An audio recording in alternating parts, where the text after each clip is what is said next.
Here is my audience.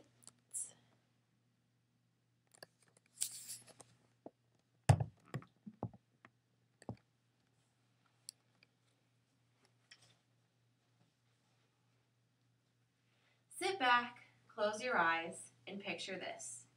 You and your friends are all hanging out and feel a little bit hungry. So you decide to take a quick jaunt over to the nearby restaurant about 3 blocks away. You hop in the car with your friends, slam the doors behind you. Your friend turns on the keys in the ignition, and away you go. During the mere 3-block trip to the restaurant, your friend completely blows through a stop sign. No harm done though, right? I mean, what could go wrong? Now try to imagine 200 stitches strung throughout your body and the inability to talk because your mouth is wired shut. Well, you might be thinking, it was my friend's fault. I didn't cause the accident. I didn't blow through the stop sign. Newsflash, this wasn't the case. You forgot to wear your seatbelt.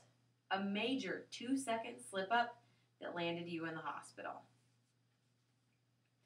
Dua Eldib of Chicago Tribune chronicled this real-life experience of 16-year-old Andrew Wegerson.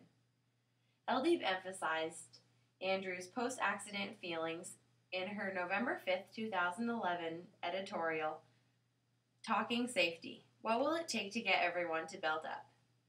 After being released from the hospital, Andrew stated, quote, I'm never not wearing a seatbelt again in my life, end quote. Eldib reported that seatbelt use has surged over the past couple of years because police have been permitted to issue tickets for seatbelt violations. In addition, public advertisements and campaigns have convinced thousands to either click it or ticket.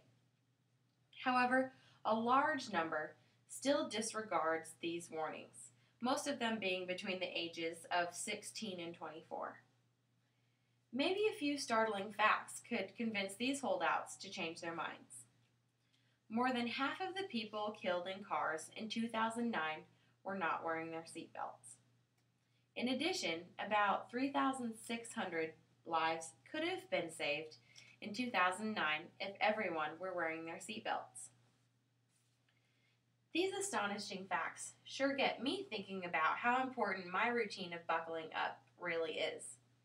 I've heard some say, well, the seatbelt isn't really comfortable. It kind of rubs on my neck. And I don't really need to wear a seatbelt unless I'm driving on the highway. Does this simple story give you any type of a wake-up call? I would sure hope so.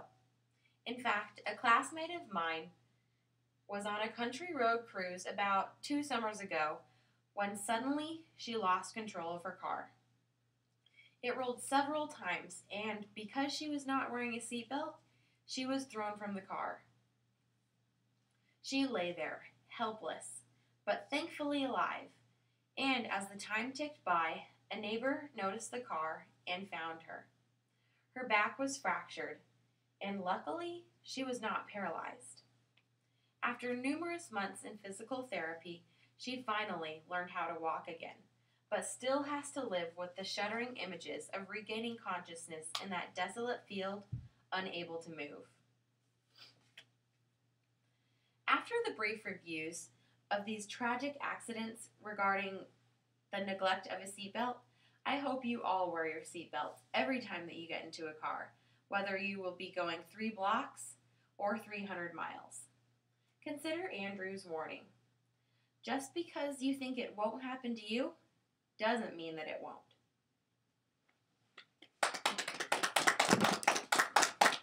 Encore. Oh.